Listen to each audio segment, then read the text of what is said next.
श्री नीम करोली बाबा जी के चरणों में मेरा प्रणाम, श्री माँ के चरणों में मेरा प्रणाम, आप सबको मेरा प्रणाम। आज जो मैं ये दो लीलाएं सुनाने जा रहा हूँ, ये इस संदर्भ में है कि बाबा जी जिस भक्त के लिए जैसा सोचते हैं, जिसको जिसकी जरूरत होती है, उसी को वो ब्लेसिंग देते हैं, वो आशीर्वाद देते हैं। तो ऐसे ही जगती बाबूजी, जो कि इलाहाबाद में माने हुए होटलर थे, एक दिन बाबा कुछ भक्तों के साथ दो कारों में बैठकर उनके घर पहुंचे और सबका स्वागत किया गया। फल, मिठाई, चाय से स्वागत किया गया। तभी बाबा जी ने एक सेब उठाया और उनको दिया कि इसे अपनी पत्नी को खिला देना और वो माँ बन जाएगी। बेटा, तुम्हें को पुत्र प्राप्त होगा क्योंकि तुम्हारी कोई संतान नहीं है। जगती बाबूजी ने बाबा जी से ऐसे कुछ आशीर्वाद नहीं मांगा था, पर फिर भी बाबा जी ने वो सेब उन्हें दे दिया। बाबा जी और भक्तों के जाने के बाद उन्होंने सोचा वो 60 साल के हैं और उनकी पत्नी 45 साल की है और उन्हें बच्चों की जरूरत अब महसूस भी नहीं होती और उनके अंदर इतनी हिम्मत भी नहीं कि वो बच्चे को बड़ा कर सकें। वो इन्हीं विचारों में थे। तभी पड़ोसी उनके घर आते हैं, तो वो भी निसंतान थे और वो उन्हें सेब के बारे में बताते हैं और वो कहते हैं अगर तुम्हें ये सेब चाहिए। पड़ोसी खुश होकर रख लेता है और अपनी 62 साल की पत्नी को खिला देता है।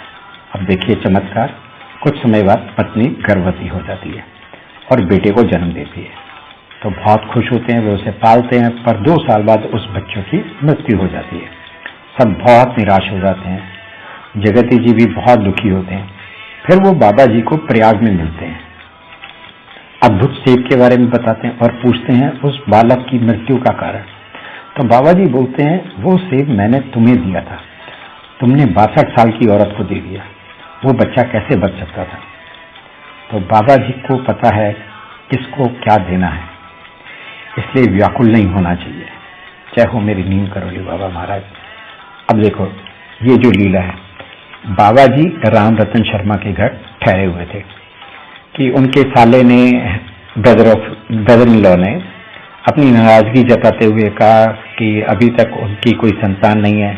तो बाबा जी ने कहा आज दिन से 1 साल बाद, यानी ठीक 1 साल बाद श्री बद्रीनाथ जाना दर्शन के लिए।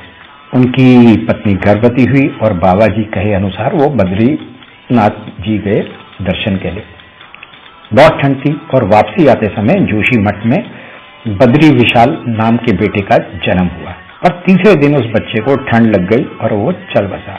बच्चे की माँ को बाबा जी पर बहुत विश्वास था, पर अफसोस करते हुए वो सो गई।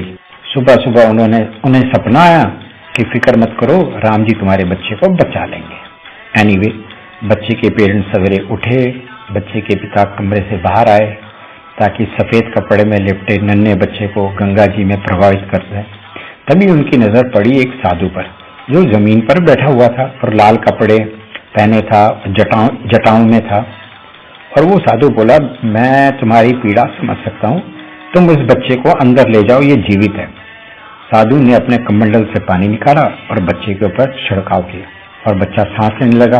पिता खुशी के मारे बच्ची को माँ के पास ले गया और जब साधु का धन्यवाद देने बाहर आया तो वो जा चुके थे।